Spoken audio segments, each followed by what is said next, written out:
Hola, bienvenido otra vez a esta asignatura de Teoría y Práctica de la Comunicación.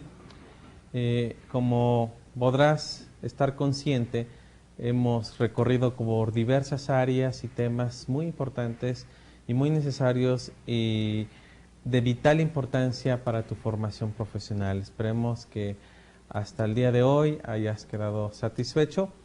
Puedes mandar tus comentarios, tus dudas, escríbenos para que nosotros podamos ayudarte y responderte.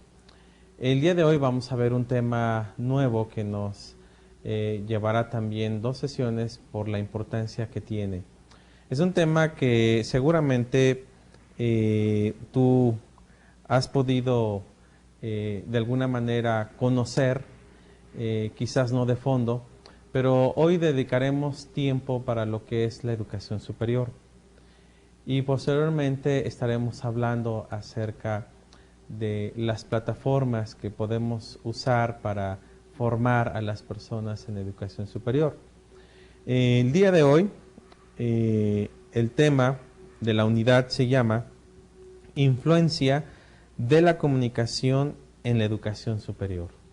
Es decir, cómo este fenómeno social tan necesario y tan vital para los seres humanos, también de alguna manera desemboca en la educación superior, también lo afecta. Por supuesto, como lo hemos repetido en distintas maneras y en distintas sesiones, la comunicación es algo que no nos podemos librar. Siempre estaremos parte de ese proceso, siempre estaremos utilizando códigos, siempre estaremos utilizando canales, siempre fungiremos como un emisor o como un receptor de la información. Y entonces ahora imagínate este fenómeno universal, natural de la comunicación entre los seres humanos, cómo se da a nivel educación superior. Por supuesto, no podemos dejar de mencionar que no solamente se da en ese ámbito. La comunicación es un eje que va a atravesar todo lo que es el sistema educativo, desde que iniciamos aún hasta la educación continua. En el pizarrón voy a dibujar un pequeño esquema como para que tú tengas una idea, ¿no? La comunicación, decía, es un eje que va a atravesar los distintos niveles de educación, ¿no?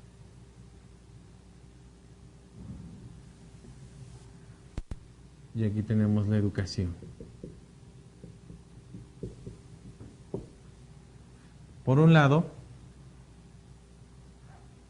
tenemos al nivel básico, ¿sí? El nivel básico, propiamente comenzamos con el sector primarias o preescolar. Esto lo pongo un poco tentativo porque hay sistemas educativos en todo el mundo que no coinciden donde comienza la educación básica. En nuestro país, donde son transmitidas nuestras sesiones, la educación básica comienza desde preescolar, pero quizás en el país donde tú estés en estos momentos viviendo, la educación básica no comienza con preescolar o con kinder, sino comienza directamente con la primaria. Pero el preescolar, aunque no sea un nivel oficial en muchos lugares, sin embargo, es una opción, una alternativa que los padres de familia hoy en día envían a sus hijos para formarlos y educarlos, ¿no? E incluso aún antes del preescolar podríamos considerar lo que es la etapa maternal, donde se da justamente también la escolaridad, sobre todo en los bebés que son recién nacidos hasta los 2 o 3 años. En el siguiente nivel tenemos, por ejemplo, lo que es ahora sí las primarias, donde aquí podemos ver cómo hay un desarrollo cognitivo, un desarrollo del lenguaje también en los niños. Cuando son maternales, cuando son bebés, pues no tienen la capacidad del habla, sin embargo tienen la capacidad de comunicación. Como lo hemos dicho, desde que nacemos hasta que morimos nos comunicamos, Pero, por ejemplo, en el área materna, los niños que son de 0 a los 2 años aproximadamente, es cuando adquieren el lenguaje, ¿sí? En esta etapa del lenguaje. Los niños aprenden a hablar muy perfectamente a partir de los 2 años. Las niñas empiezan a hablar aún un poquito antes, algunas en año y medio, a los 18 meses, otras a los 12 meses ya están hablando, dependiendo las habilidades con que cuentan y la estimulación con que cuenta esa niña o ese niño. Hay niños que he conocido en la experiencia profesional, me ha tocado ver de niños que empiezan a hablar desde muy temprana edad, desde el año y medio. Hay niños que se tardan un poquito más, entre los 2 años, 2 años y medio. He conocido niños también que hasta los 3 años comienzan a hablar bien, pero aún desde antes del año, los niños emiten una serie de sonidos que se les conoce sonidos guturales. Ese es el prelenguaje, y ese prelenguaje pues pertenece a lo que es propiamente la comunicación, ¿sí? Y entonces la comunicación la podemos ver cómo va guiándose desde que nacemos, ¿no? Y cómo va cursando en lo largo de las etapas, ¿no? La etapa de los 2 años a los 4 años, ¿sí? Es la etapa en donde se adquiere el perfeccionamiento del lenguaje, donde los niños todos los días están incrementando el número de palabras que están utilizando en su lenguaje. Y eso es maravilloso, cómo ver los niños van conociendo nuevos términos, nuevos conceptos, los van repitiendo y los van integrando a lo que los expertos han llamado como el lexicón, es decir, el diccionario interno que poseemos todos los seres humanos como recursos para poderlos utilizar en nuestro lenguaje. Ya entrando en el preescolar, pues justamente los niños aprenden más palabras todavía y empiezan a utilizar el lenguaje de una manera más compleja, ¿sí? Dentro de su escolaridad. Y después viene la etapa de primarias, donde perfectamente dominan el lenguaje, pero están aprendiendo en esta formación de primarias, están aprendiendo las reglas lingüísticas del lenguaje que están utilizando, para que sepan cómo hablar de una manera correcta. Después venimos a la etapa de secundaria.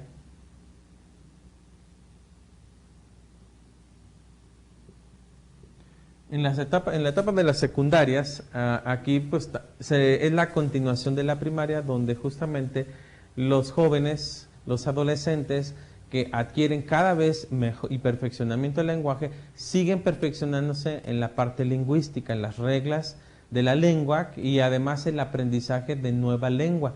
Aunque muchas escuelas desde el preescolar y primaria ya insertan la segunda lengua.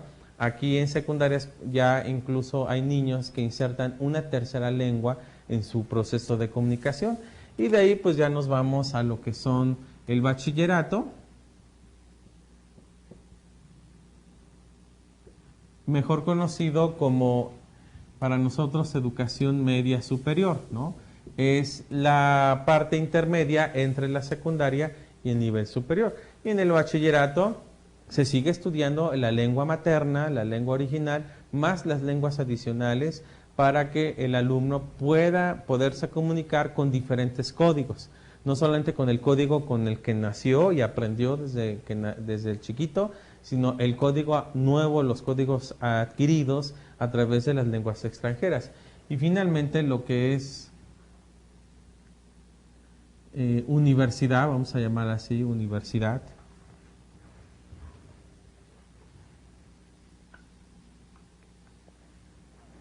O educación superior.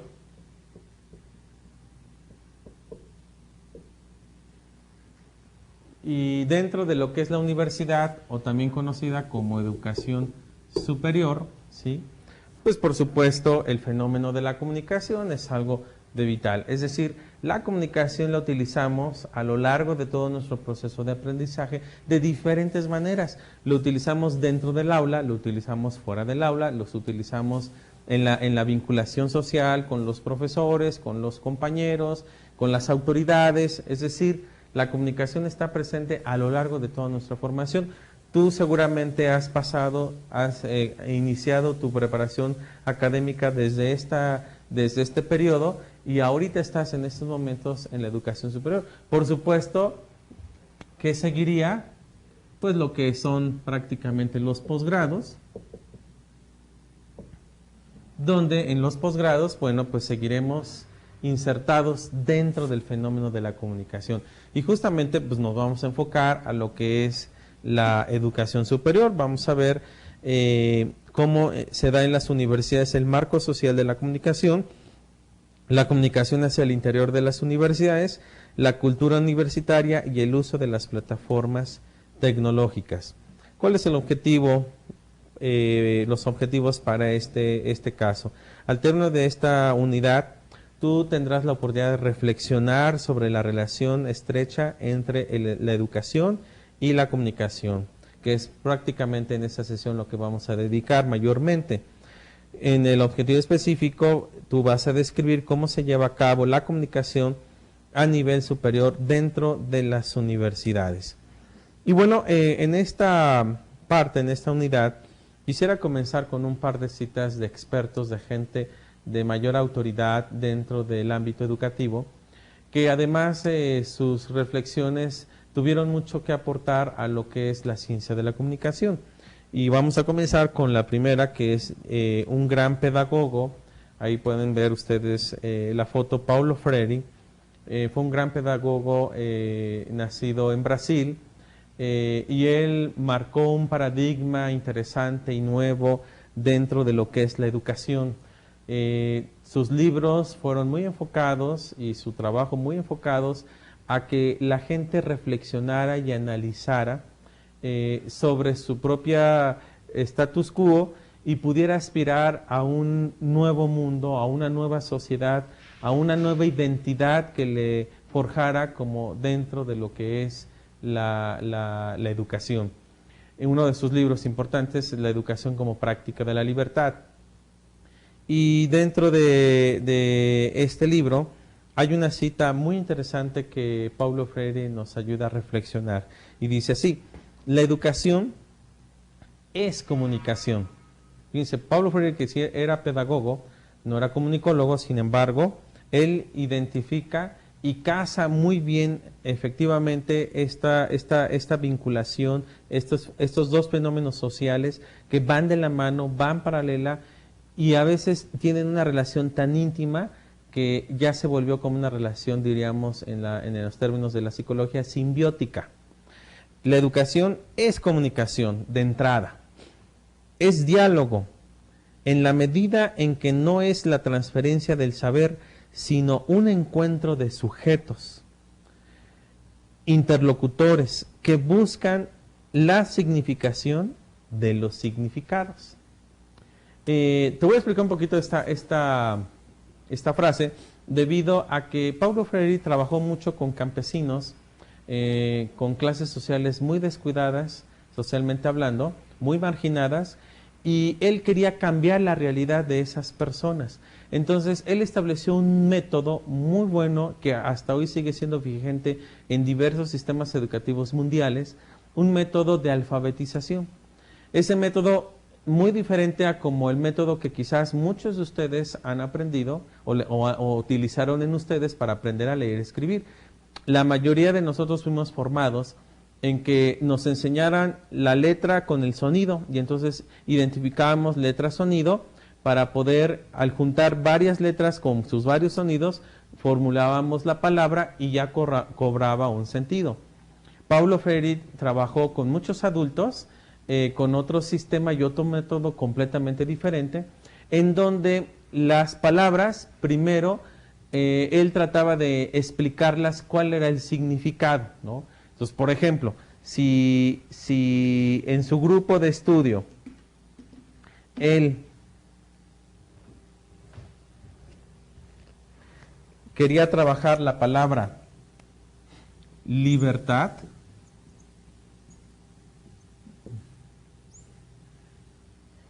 antes de saber cómo se lee y cómo se escribe, pues comentaban en células pequeñas, de grupos pequeños, donde eran educados por Paulo Freire, cuál era justamente el significado o lo que entendían acerca de la libertad. ¿Libertad de quién? libertad de qué, libertad acerca de qué, libertad en qué circunstancias.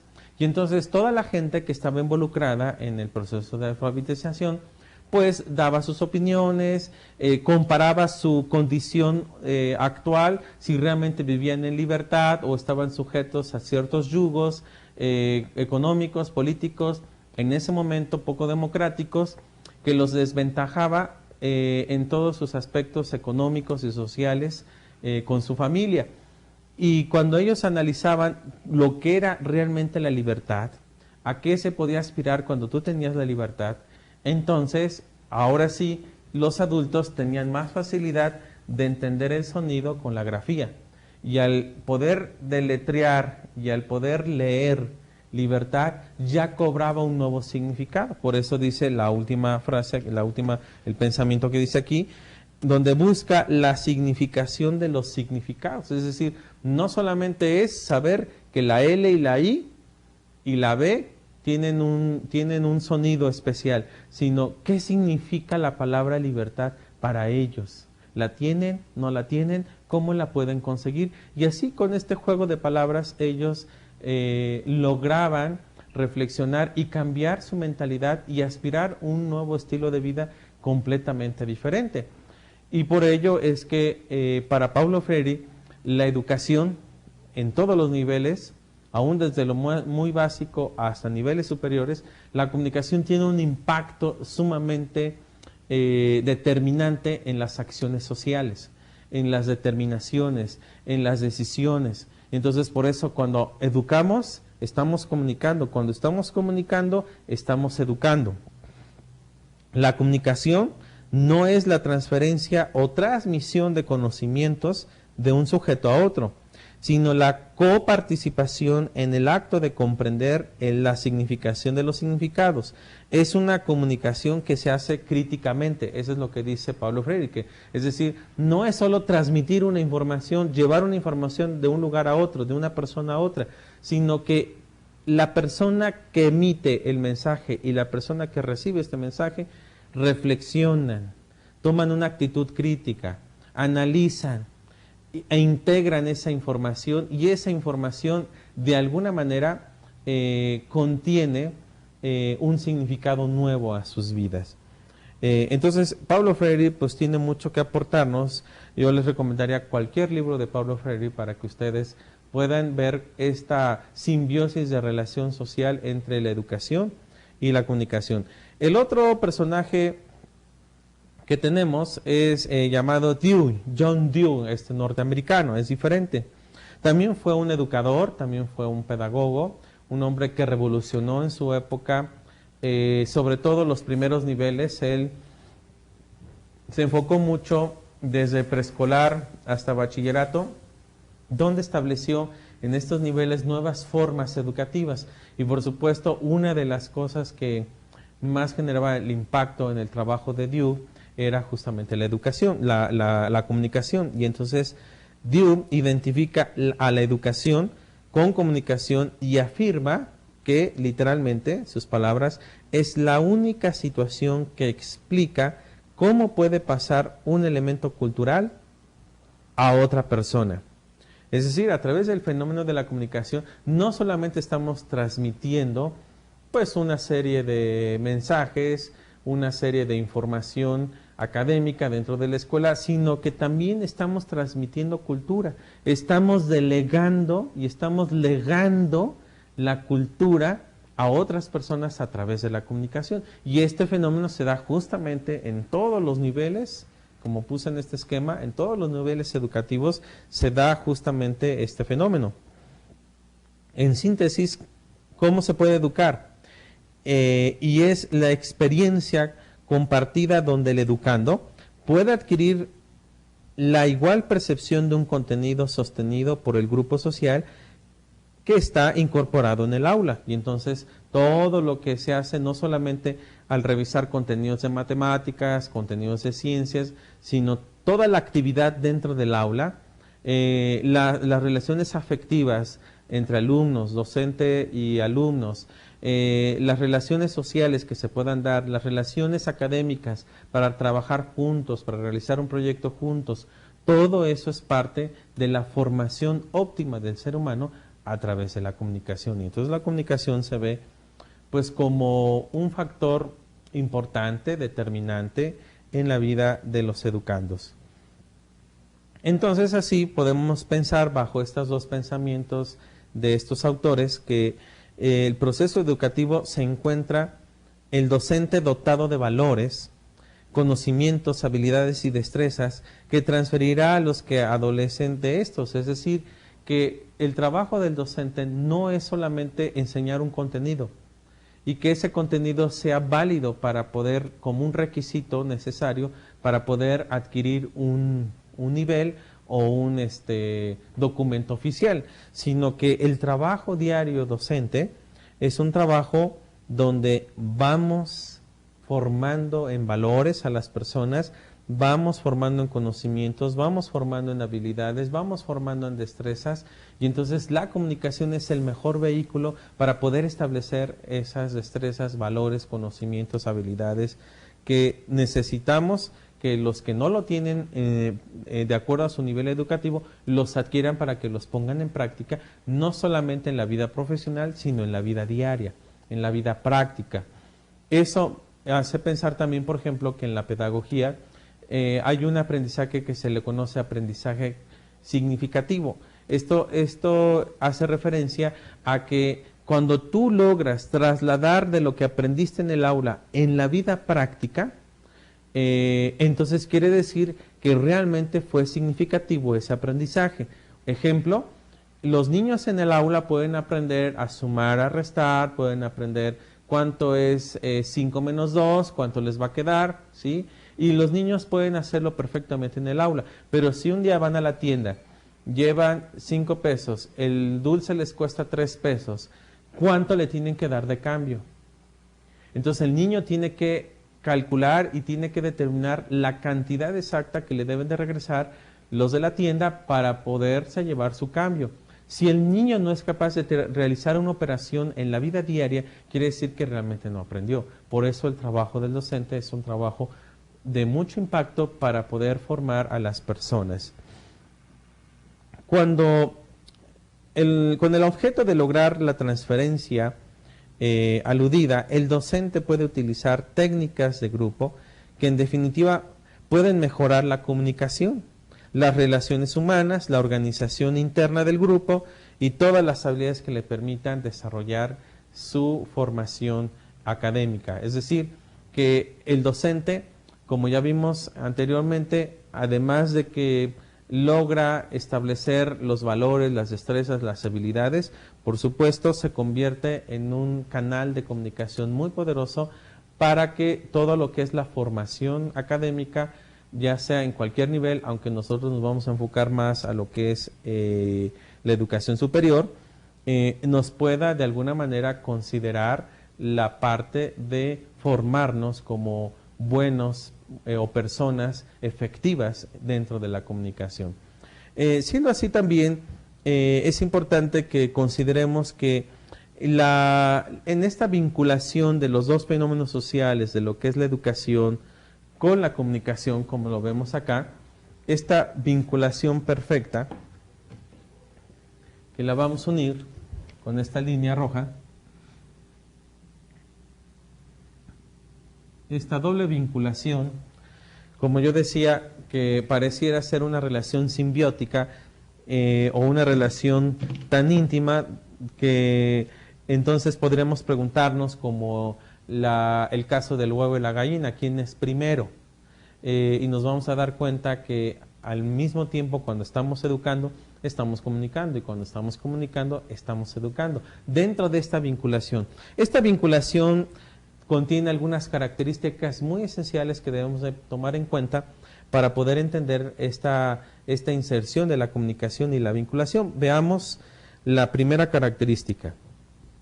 Como primera característica es importante establecer una comunicación tanto para el docente como para el alumno, permitiendo al profesor conocer mejor al alumno y cumplir los objetivos planeados. Es decir, la vinculación entre profesor y alumno no debe ser una relación estrictamente académica. Cuando no se logra dar la vinculación social entre profesor y alumno, es bien difícil que se lleve a cabo el aprendizaje.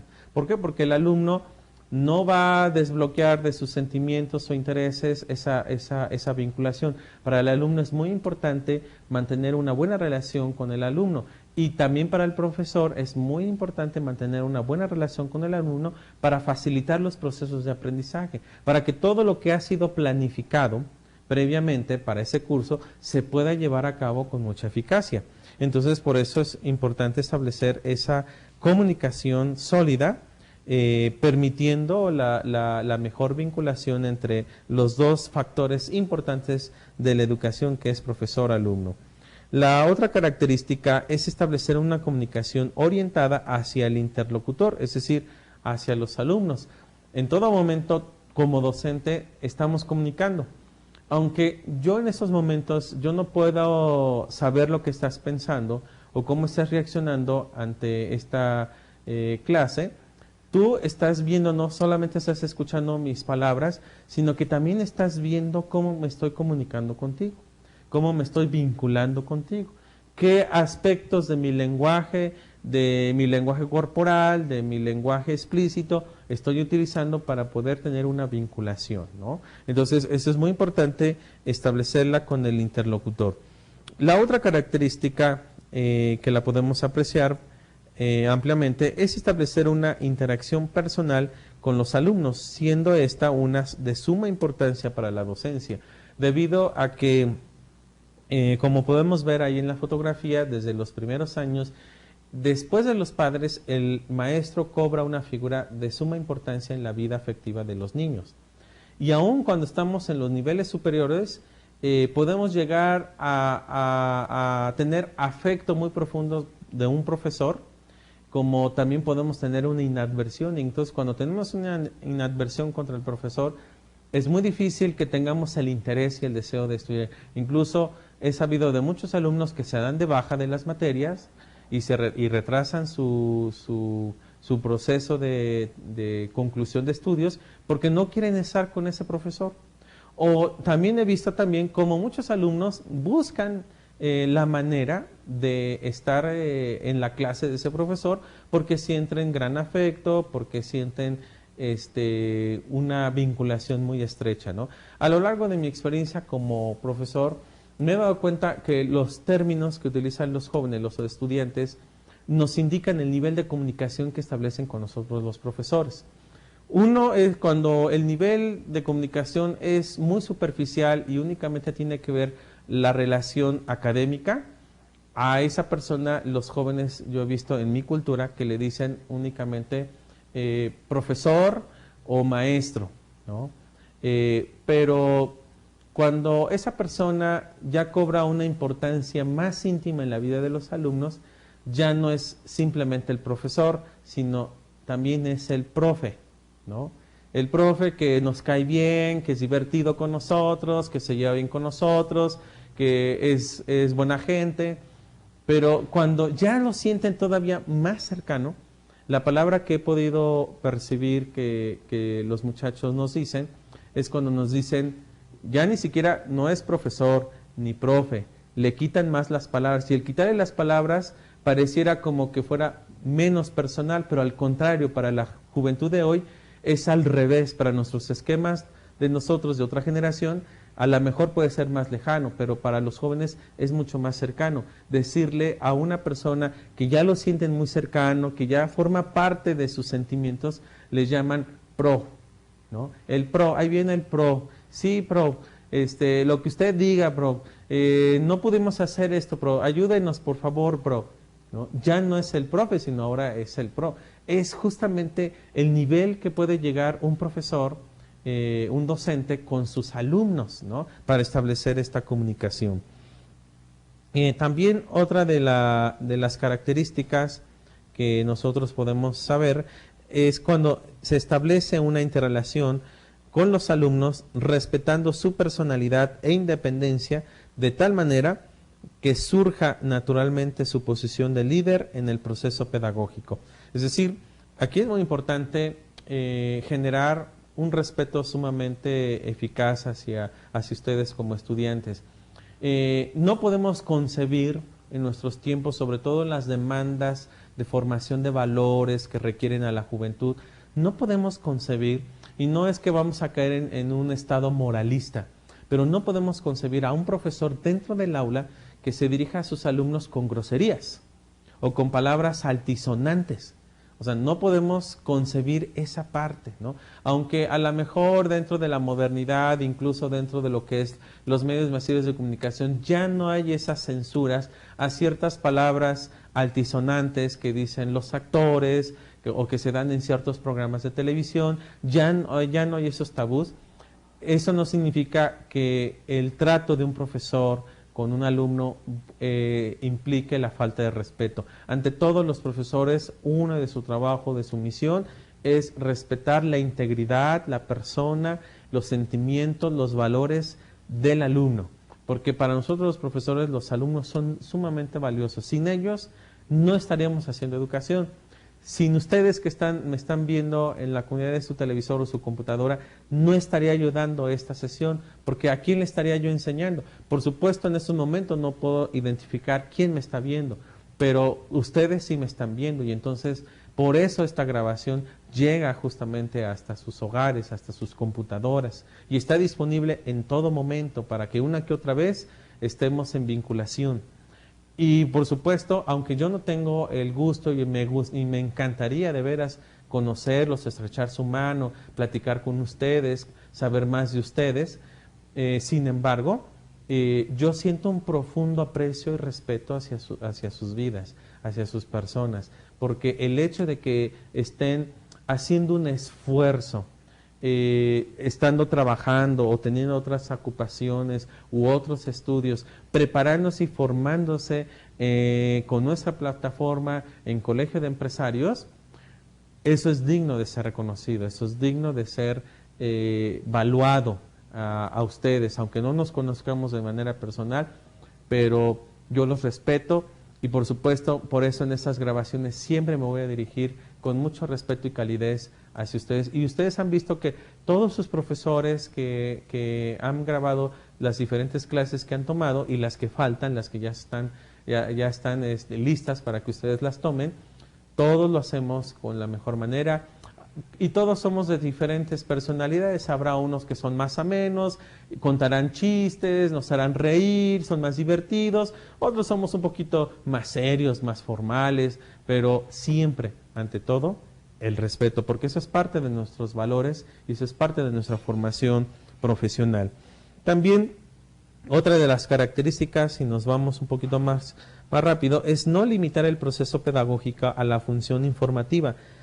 Se debe buscar todas las posibilidades de comunicación que permiten un intercambio entre profesor y alumno. Entonces, por supuesto, en esta acción pedagógica, la comunicación es de vital importancia. Luego nos vamos también a otra característica que dice observar a los alumnos, percibir la expresión de los ojos, los gestos, comportamientos, conducta, estado de ánimo. Esto yo no lo puedo hacer en estos momentos. Sin embargo, de manera presencial, como también soy profesor en modalidad de presencial, sí puedo ver cuando mis chicos están cansados, cuando mis chicos están entusiasmados, cuando los chicos quieren saber más, cuando los chicos realmente hoy por hoy ya no quieren tener clase porque tuvieron un día bastante difícil. Entonces, todo eso es parte de la comunicación y entonces uno como profesor tiene que observar para conocer qué es lo que le están comunicando los alumnos al profesor. También hay que desarrollar una actitud empática para con los alumnos, es decir, no es solamente 2 por 2 son 4, ¿no? Sino llevarlos justamente a esta parte sensible de saber que muchas veces los alumnos cuando no entregan sus tareas, no cumplen con las expectativas del curso, no porque sean alumnos en general desinteresados o poco comprometidos. Yo he tenido alumnos muy brillantes y que llega un momento en que hay un descuido, no entregan, reprueban un examen y bueno, es el momento cuando yo me acerco y les digo, ¿qué pasa contigo? ¿Tienes algún problema? Mira, yo he visto que tú eres una persona comprometida, le echas ganas, eres inteligente. ¿Qué pasa contigo? ¿Tienes algo en el cual nosotros podamos apoyarte? Y muchas veces, o en su mayoría, los jóvenes pues se abren y dicen, pues sí, profe, pues es que tengo esta situación en mi casa o tengo esta situación amorosa y no me ha permitido estar al 100, pero ya me voy a comprometer y deme otra oportunidad. Y entonces uno, sin sacrificar la calidad de la educación, uno puede ser flexible y puede ser sensible, ponerse, como dice la palabra, empático, ponerse en los zapatos del otro, ¿sí? Tratar de entender su dolor, su necesidad, para poderle ayudar, ¿no? Por supuesto, también hay alumnos que muchas veces quieren vernos la cara, ¿no? O quieren sacar provecho de nosotros, inventando una serie de problemáticas que no son reales para justificar su incumplimiento, ¿no? Uno también lo percibe. A lo largo de años, créanme ustedes que ya no somos tan presa fácil de los alumnos para ser sujetos de engaño. Identificamos perfectamente cuando un alumno nos está diciendo la verdad y cuando un alumno nos quiere ver la cara, ¿sí? Entonces, cuando hay alguien que quiere pasarse de listo, pues sí tenemos que establecer los límites y ejercer la disciplina para poder establecer el orden académico dentro del aula, ¿no? Y cuando es una situación real, por supuesto, hay esa posibilidad. También otra de las características muy necesaria, es importante, es conversar y escuchar a los alumnos. Es importante darnos tiempo para escuchar, pero fíjense, no es lo mismo oír que escuchar. Tú en estos momentos me estás oyendo, pero yo esperaría también que me estés escuchando. ¿Y qué significa escuchar? Pues enfocarnos en lo que estamos oyendo, ¿sí? Porque yo puedo, por ejemplo, escuchar una serie de ruidos, pero únicamente enfocarme en la persona que me está hablando. Si yo me estoy tomando un café en un restaurante al aire libre, voy a escuchar que pasa el avión, que pasa el camión, que pasa un vendedor, que pasa un carro derrapándose o tocando el claxon, pero aunque yo estoy oyendo una serie de sonidos al mismo tiempo, yo me estoy enfocando en la persona que me está hablando y a ese le estoy escuchando. No estoy escuchando lo demás, lo estoy oyendo. Así, de alguna manera, los profesores es muy importante que también aprendamos a escuchar a los alumnos, aprendamos a saber cuál es su posición, cuáles son las ideas, en dónde están equivocados, en dónde tienen toda la razón, ¿no? También se debe tomar en cuenta que existe diferencias entre los jóvenes y las características psicológicas entre ellos, y entre ellos son distintas, ¿no? Por eso, cuando hablábamos de este esquema de la comunicación que atraviesa en todos los niveles, cada sujeto va a ser muy diferente en cómo lleva a cabo su proceso académico. Entonces, hay jóvenes que, por ejemplo, son muy maduros y entonces logran comprometerse rápido, engancharse con la clase, ser cumplidos, adelantarse al proceso. Hay otros que les cuesta más trabajo, que son un poquito más inmaduros. Esos hay que tenerles más paciencia, esos hay que estarlos invitando constantemente, atrayendo, motivándoles para que logren, ¿no? Entonces hay que considerar que no todos los integrantes de un grupo son iguales. Lo mismo cuando tú te toque dirigir a un grupo de personas en algún departamento empresarial, te vas a dar cuenta que no todos son iguales. Hay personas que tienden, por ejemplo, a reflexionar primero, calcular los daños, calcular los datos, tener más información, irse a la segura. Y hay otros que se avientan sin pensar, sin reflexionar, luego actúan sin tomar tiempo. Y entonces podemos encontrar entre nuestros trabajadores que estén a nuestro cargo distintas formas de actuar, y entonces tenemos que conocerlos para saber dónde impulsarlos. Donde necesitamos actuar rápido, pues escogemos a la gente que es más impulsiva. Donde necesitamos reflexionar y analizar, buscamos a la persona más analítica para ese puesto, ¿no? Así es como también se aplica en el mundo empresarial. También se debe tomar en cuenta que existen diferencias no solamente en cuanto a personalidades, sino también en las cuestiones psicológicas, en las cuestiones de los intereses, de los deseos, de las percepciones. Las personas son sumamente diferentes y cada persona requiere como que una forma de comunicación casi exclusiva para poder sentirse integrado dentro del grupo. Seguimos más con las características de la vinculación entre comunicación y educación, y es importante tomar en cuenta la iniciativa en la comunicación con los alumnos. Es decir, yo lo observo constantemente. Los alumnos por lo general al principio no participan cuando es un tema nuevo, pero uno es el que tiene que incentivarlos, uno tiene que empujarlos, uno tiene que ayudarlos a que participen, a que se integren.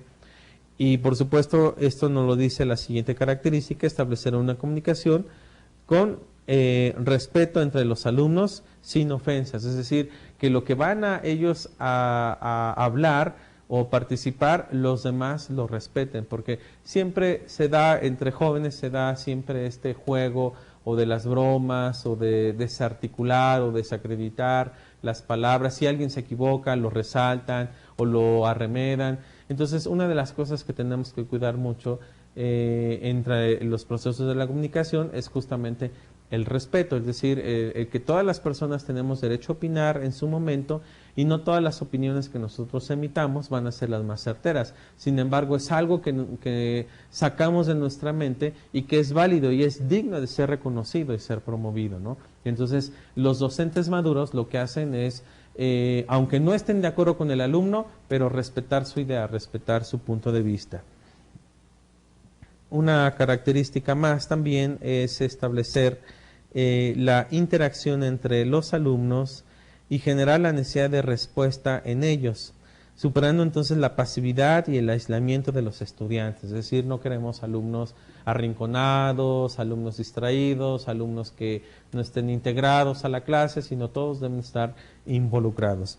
La siguiente característica es evitar las actitudes negativas hacia algunos alumnos, permitiendo una mejor interacción entre ellos. Es decir, por eso hay que establecer también los límites. No vamos a dar manga ancha a todas las acciones y palabras de los jóvenes, sino también dentro de las universidades, como todavía están cruzando la adolescencia o terminando la adolescencia, muchos jóvenes tienden a jugar, tienden a chacotear, tienden a tomar sin sentido y sin respeto las cosas que están haciendo en aula. Entonces nosotros, con todo respeto y toda autoridad y firmeza, tenemos que encauzar a esos jóvenes hacia la interacción.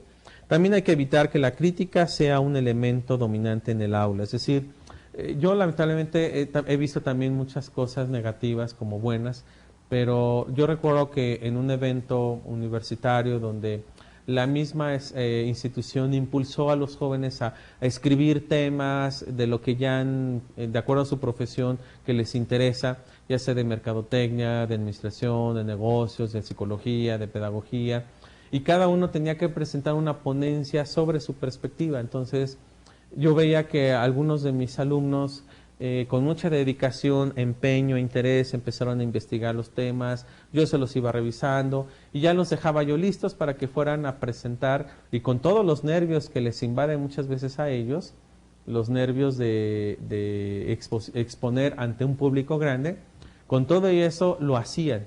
Y tristemente me encontré entre esos eventos a un profesor que prácticamente destrozó, prácticamente criticó, invalidó todo lo que el alumno había dicho, ¿no? Y él mostrando su superioridad de conocimientos, de ser experto en el tema, y dejó en mal y en ridículo al alumno.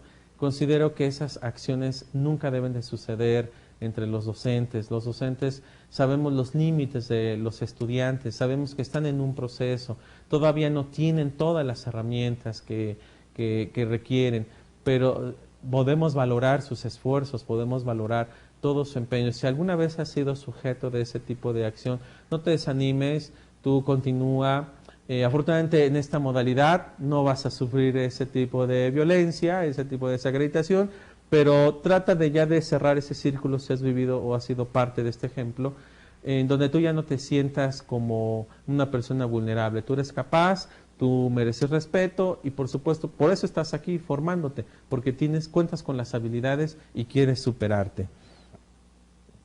Vamos ya casi terminando esta parte de las características. También hay que aprender a trasladar a la clase nuestras actitudes positivas hacia ellos, es decir, no siempre es la parte formal, sino también que conozcan más de uno los estudiantes a nivel superior. Muchas veces a mí preguntan quién es mi familia, si estoy casado. Y como también, aunque ustedes no me han preguntado explícitamente, pero yo también les he dicho que, bueno, soy una persona casada, tengo 2 hijos, un adolescente, una niña, y que disfruto estar mucho con mi esposa y mi familia, ¿no? El tiempo que me queda libre, estoy con ellos, hacemos actividades juntos, me gusta mucho salir de vacaciones con mi familia, disfrutar el tiempo con ellos, salir a pasear los fines de semana. Y bueno, toda esa parte también es importante en el vínculo de la comunicación con los estudiantes dentro de nivel superior. También nos dice que hay que aprender a analizar el proceso de comunicación, lo cual nos permitirá determinar causas de los errores en la comunicación pedagógica. Esa es otra de las características. Y de las últimas características también hay que evitar los conflictos y las barreras psicológicas, ¿no? Eso es muy importante para que la comunicación se dé sobre los canales despejados. Y es muy importante tener en cuenta nuestro propio lenguaje y evitar asumir modelos de otras personas. Somos auténticos, somos únicos, ¿no? Y bueno, esas son las características y ya finalmente dentro de las universidades como marco social de comunicación, la comunicación al interior de las universidades vistas como entidades participantes y protagonistas de la vida social es un aspecto que ha sido tomado en cuenta muchas veces como secundario, pero es de gran importancia, por eso es que lo tomamos como un tema de vital importancia en nuestra asignatura. Y entre las acciones a tomar para mejorar la comunicación en el interior de las universidades se propone lo siguiente, ¿no? La creación de una dirección de comunicación o grupos que funjan como tales, que asuman la dirección de estos procesos y participen en su control y evaluación, como también la toma de conciencia de que los sistemas de comunicación son distintos a los de información, como ya lo habíamos visto, y la toma de decisiones con consenso de los receptores y emisores de los mensajes, dándose participación activa a los receptores, que en este caso pueden ser casi siempre los estudiantes. La elección de los soportes y dispositivos que respondan a necesidades específicas y objetivas y no impulsos aislados, como también uno de los canales y redes de comunicación, tanto formales como informales, son de vital importancia para lo que es la comunicación.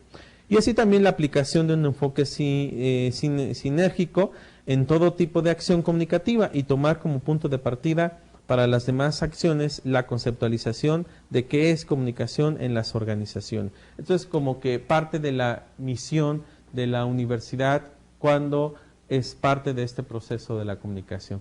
Vamos a dejar aquí esta sesión, nos preparamos para la siguiente para continuar y terminar esta unidad. Gracias.